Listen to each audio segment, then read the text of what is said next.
Salut, moi c'est Carole, je rentre dans mon 5e mois de grossesse et mon bébé a la taille d'une banane.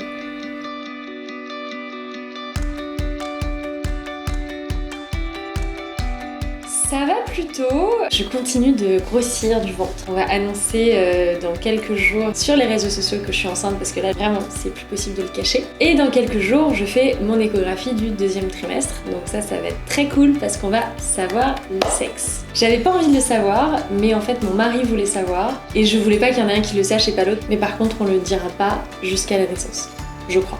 J'en sais rien, on verra. C'est difficile d'avoir une préférence pour le sexe. Déjà, moi j'aimerais que mon bébé soit juste en bonne santé. Paul a pas de préférence du tout. Après, il se trouve que dans la famille, il y a beaucoup de filles. Donc voilà, pourquoi pas un garçon pour remettre un peu d'équilibre. Et puis si c'est une petite fille, c'est pas grave, on sera quand même très heureux.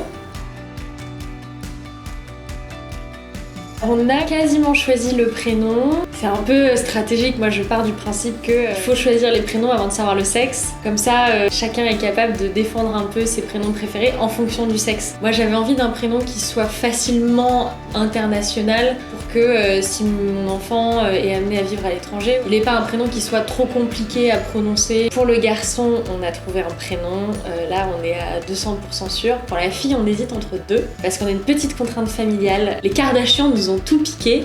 Dans ma famille, toutes les filles ont des prénoms qui commencent par C. Ma grand-mère s'appelait Colette, ma mère s'appelle Christine, ma soeur s'appelle Claire, je m'appelle Carole.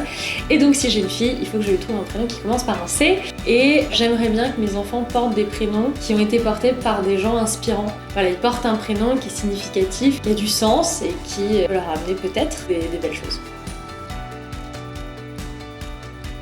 Je suis revenue un petit peu de ma théorie de je n'achèterai plus aucune fringue généraliste entre guillemets. En dehors des quelques jeans et des quelques hauts sympas que j'ai pu avoir chez Séraphine, j'ai envie de fraises et j'en ai aussi acheté pas mal sur Vinted. Ça me faisait quand même du bien d'aller sur des sites de fringues traditionnelles et d'essayer de choper en fait principalement des robes ou des pulls qui pourraient marcher en étant enceinte. J'ai acheté une robe chez Bash, une robe taille empire et je suis enceinte et là elle me va et le ventre passe. J'ai acheté des robes chez Gani pareil qui sont des robes croisées. J'ai acheté une robe chez Ralph Lauren pareil qui est croisée. Il y avait les soldes en plus donc c'était très bien. Et là on a commencé d'acheter des habits pour le bébé. Alors évidemment on est sur des choses qui sont assez neutres parce qu'on sait pas si c'est un garçon, si c'est une fille. De toute façon les couleurs que je porte beaucoup au quotidien c'est du bleu, du blanc, du noir, du gris. Donc j'ai acheté du bleu, du blanc, du noir, du gris. Comme il y avait les soldes d'hiver en fait on a acheté des fringues en 6-9 mois et pas des fringues taille naissance. Déjà c'est trop mignon, enfin quand on voit les mini chaussures, même s'il paraît que ça sert à rien, quand on voit les petits pulls, quand on voit le petit bonnet, enfin c'est trop chou. Donc non c'est sympa et ça aide vraiment à se projeter. De la même manière que là on va commencer les travaux pour préparer la chambre du bébé.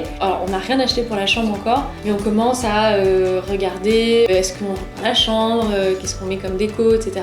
En fait ça aide à se projeter quoi. C'est-à-dire que voilà, c'est le ventre est là, les gens commencent à m'en parler, et bah voilà, ça y est, on met en place des choses. On est assigné pour notre crèche à la rentrée et on a trouvé une agence en fait qui gère des nounous et donc là on commence à rencontrer des nounous. Ça m'a rassurée en fait de savoir que le mode de garde c'est allait être prêt et surtout en plus à Paris c'est très compliqué donc c'est un des premiers sujets sur lesquels je me suis posée. Il fallait absolument que je réussisse à trouver un endroit pour mettre mon bébé et donc on a opté pour une crèche qui est pas très loin de chez nous.